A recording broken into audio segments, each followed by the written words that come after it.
Hey guys, welcome back to the channel. I hope everyone is doing well. So I'm back with a new video. I know कि ये video थोड़ी late है क्योंकि उसके पीछे भी कुछ रीजंस है जो मैं आपको बहुत जल्द बता दूंगा। तो चलिए बात करते हैं इस वीडियो की। तो ये वीडियो हमारी पहली वीडियोस की तरह बिल्कुल भी नहीं रहने वाली है। ये वीडियो उन स्टूडेंट्स के लिए बहुत ज़्यादा ज़रूरी है जो फ्यूचर में कनाडा मूव करना चाहते हैं, एंड उन पेरेंट्स के लिए भी बहुत ज़्यादा ज़रूरी है जो अपने बच्चों को फ्यूचर में कनाडा भेजना चाहते हैं फॉर देयर स्टडीज़। तो मेरी आप लोगों से यही रिक्वेस्ट है कि प्लीज़ इस वीडियो को पूरा देखें, एंड बहुत सारे आपके डाउट्स हैं जो इस वीडियो को देखने के बाद क्लियर हो जाएंगे। और अगर किसी भी वजह से आपको ये वीडियो पसंद आती है तो हमारे चैनल को सब्सक्राइब करना ना भूलें, एंड जितना हो सके इस वीडियो को शेयर करें ताकि ये हर उस इंसान तक पहुंचे जिसको इस चीज़ की ज़रूरत है। तो चलिए स्टार्ट करते हैं इस वीडियो को।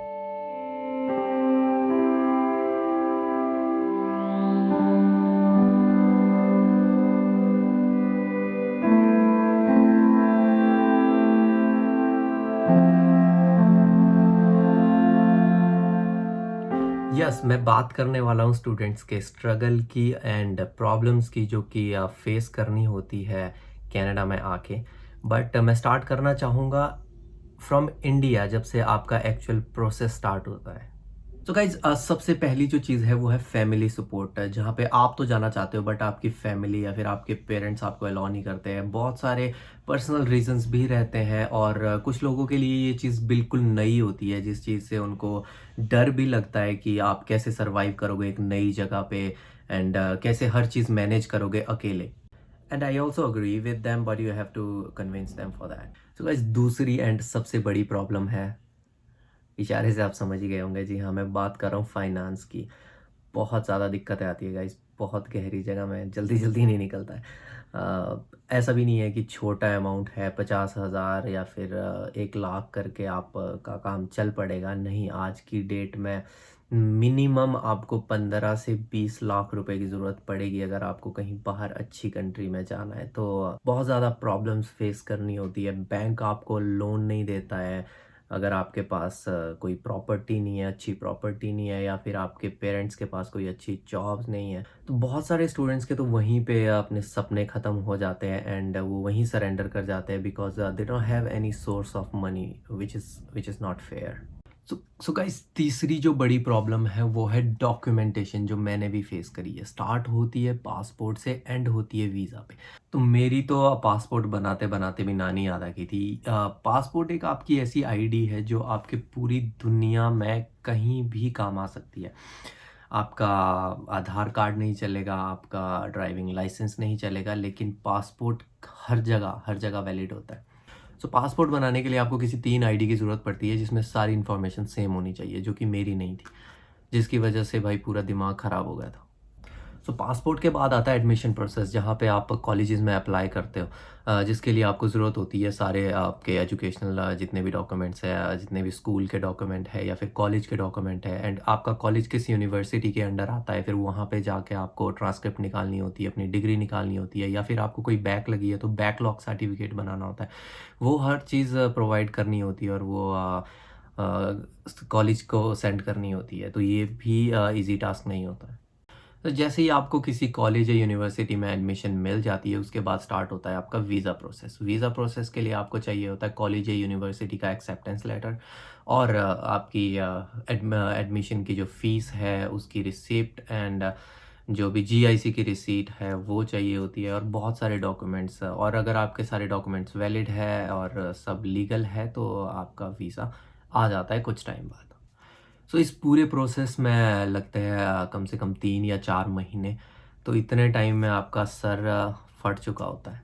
और इतना सब कुछ करने के बाद भी अगर आपके डॉक्यूमेंट्स में कोई प्रॉब्लम आती है या फिर गवर्नमेंट को किसी भी तरह का आपके ऊपर डाउट होता है, तो वो आपका वीज़ा कैंसिल कर देते हैं और आपकी सारी मेहनत पानी में।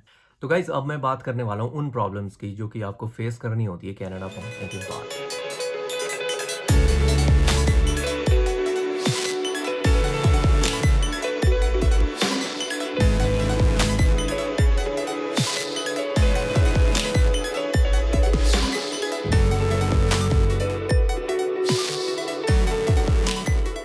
तो पहली चीज़ जो आपके माइंड में आती है when you come out from the airport is where to stay. बहुत अच्छी बात है अगर आपका कोई दोस्त है या फिर कोई नोन है जो पहले से इधर रहता है तो बहुत ज़्यादा उससे हेल्प हो जाती है। बट अगर नहीं है तो बहुत ज़्यादा दिक्कत आती है। पहले कुछ दिन आपको होटल में रूम रेंट करके रहना होता है जिसमें बहुत ज़्यादा पैसे वेस्ट हो जाते हैं। अब बात करते हैं दूसरी प्रॉब्लम की which is living with strangers. जहाँ भी आपको घर मिलता है आपको और लोगों के साथ वो शेयर करना ही पड़ता है बिकॉज़ आप अकेले मंथली 1500 या $2000 अफोर्ड नहीं कर पाते हो। तो दिक्कत ये आती है कि एक ही घर में आप 4 या 5 लोग रह रहे होते हो, सब डिफरेंट कल्चर से आते हैं।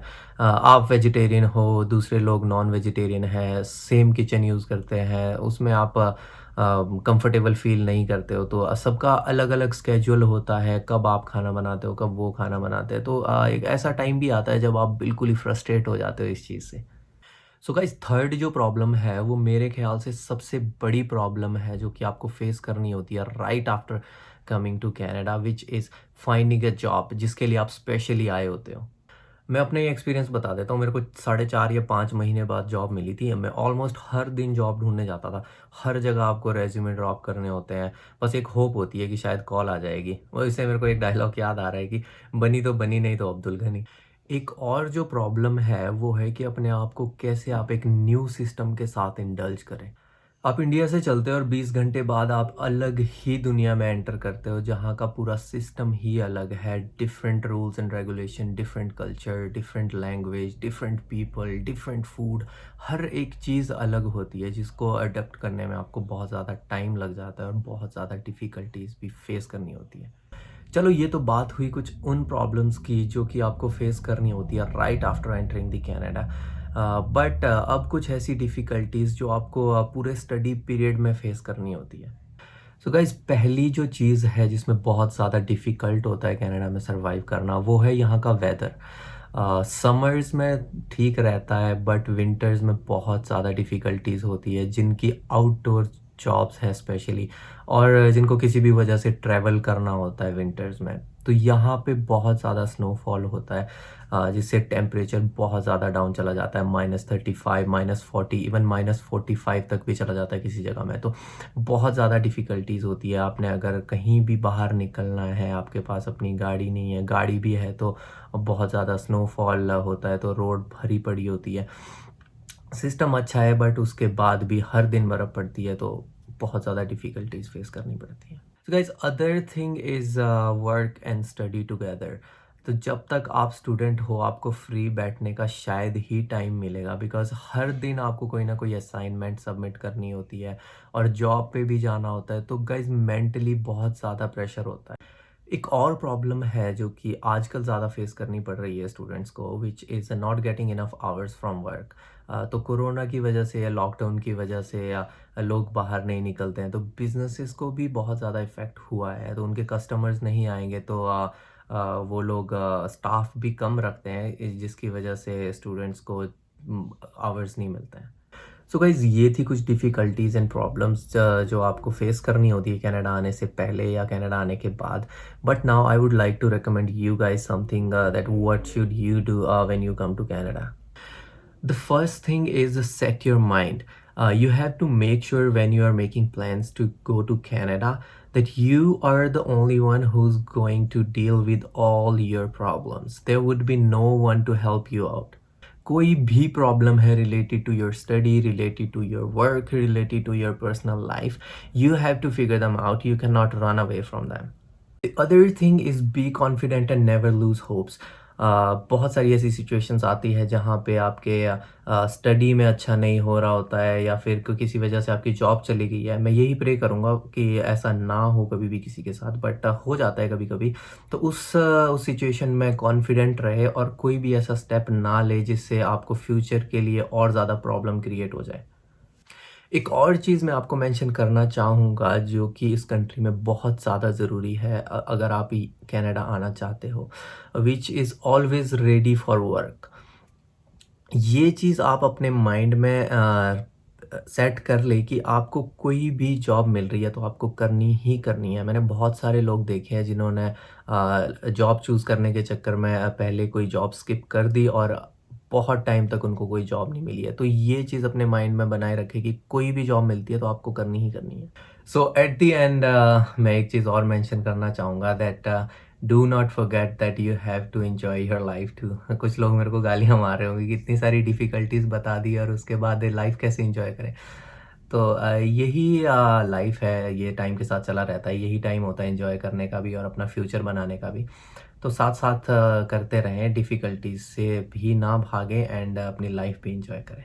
सो गाइज़ कुछ ऐसा लग रहा है इस वीडियो में मैंने कुछ ज़्यादा ही ज्ञान फैल दिया है।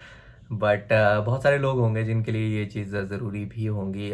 सो प्लीज़ कमेंट करके आप ज़रूर बताएँ। तो इस वीडियो को मैं यहीं एंड करना चाहूँगा। तो जाने से पहले आपसे यही रिक्वेस्ट रहेगी कि please like, comment and share करना ना भूलें और जिस किसी ने हमारे चैनल को अभी तक सब्सक्राइब नहीं किया है तो please, please, please go and subscribe the channel and thank you very much for watching. I'll see you next time. Until then, keep smiling, stay safe.